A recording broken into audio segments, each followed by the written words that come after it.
গঙ্গায় স্নান করতে গিয়ে না আজকে আমার হাসতে হাসতে পেটে ব্যথা হয়ে গেছে। আমি ডুবই কিছুতেই দিতে পারছি না। তো তোমরা দেখতেই পাচ্ছ আমি কেমন স্ট্রাগল করছি ডুব দেওয়া নিয়ে।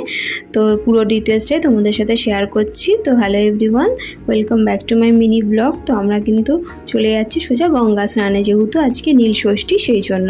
তো কাকা চলে এসেছিলো, তো আমরা সবাই কিন্তু টোটো করেই যাচ্ছিলাম। তো কাকা আর কাকি ওখান থেকে মিষ্টি নিয়ে নিল, নিয়ে আমরা কিন্তু গঙ্গার ঘাটে চলে এসেছি।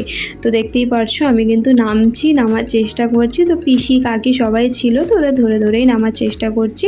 তো নামার পর যখন ডুব দিতে যাব আমি কিছুতেই ওখানে ডুব দিতে পারছি না।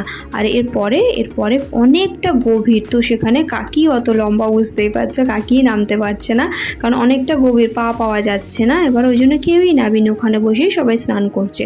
তো সবাই কি সুন্দর ডুব দিয়ে দিচ্ছে, আমি কিন্তু আর ডুব দিতেই পারছি না। তো আমি কত চেষ্টা করছি, কিছুতেই দেখতেই পারছো কিছুতেই আমি চেষ্টা পারছি না ডুব দিতে।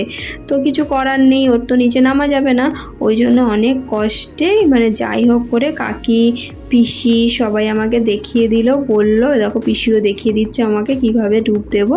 তো দেখিয়ে দিল, তারপর আমি চেষ্টা করলাম, হয়নি ওরকম, তো চেষ্টা করলাম যতটা যেভাবে করার, তো সেইভাবে করেই কিন্তু আমরা এসছি। আর হ্যাঁ, ভিডিওটা কাকে দিয়ে করাচ্ছি বলো তো, মাকে দিয়ে। তো মাকে বললাম দাঁড়াও আমি আগে যাই, আমি আগে করে আসি, তারপর তুমি যাবে, তুমি আমাকে ভিডিওটা করে দাও।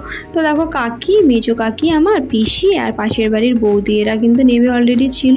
তো আমার নোয়া কাকি আর মা ওপরে ছিল, আর হ্যাঁ মেজো কাকাও ছিল। তো মেজো কাকা মনে হচ্ছে স্নান করে উঠে গেছিলো, তো ওই জন্য মাই ভিডিও করে দিচ্ছিলো। তো দেখো স্নান করে আমরা কিন্তু চলে এসেছি পুজো দিতে। তো আমরা না প্রত্যেকবারই তাই করি, একদম স্নান করে পুজো দিয়ে তারপর বাড়িতে আসি।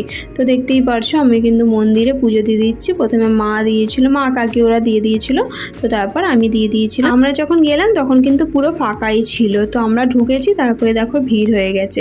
তো পাশাপাশি দুটো মন্দির থাকে, তো আমরা এখানেই দিই, তাই জন্য আমরা এখানেই এসেছি। আমরা যেহেতু অনেক লোক মিলে গেছিলাম পুজো দিতে, তো কি হয়েছিল বলো তো, একটু তাড়াহুড়ো পড়ে গেছিলো, পুজোটা সত্যি কথা বলতে মন মতো বা ঠিক মতো দেওয়া হয়নি। তারপর সেই মুহূর্তে আবার ভিড় হয়ে গেছিলো, তো ওই জন্য ওরা ঠিক মতো হয়নি। তো যাই হোক যতটা পেরেছি চেষ্টা করেছি মন দিয়ে ভক্তি করে পুজো করার।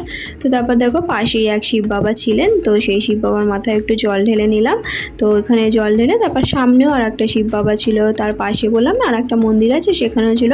তো সব শিব বাবার মাথায় জল ঢেলেছি, ঢেলে ধূপকাঠি মোমবাতি দেখিয়েছি, দিয়ে আমরা কিন্তু সোজা বাড়ি চলে গেছি। তো বাড়ি গিয়ে ঘরে শিব বাবাকে জল ঢেলেছি, একটু জল মিষ্টি দিয়েছি, দিয়ে আমাদের কিন্তু পুজো কমপ্লিট। তো আজকের মতো ভিডিওটা এই পর্যন্ত। তোমাদের কেমন লাগলো জানিও, আর ভালো লাগলে লাইক কমেন্ট শেয়ার করতে ভুলো না কিন্তু। Bye bye.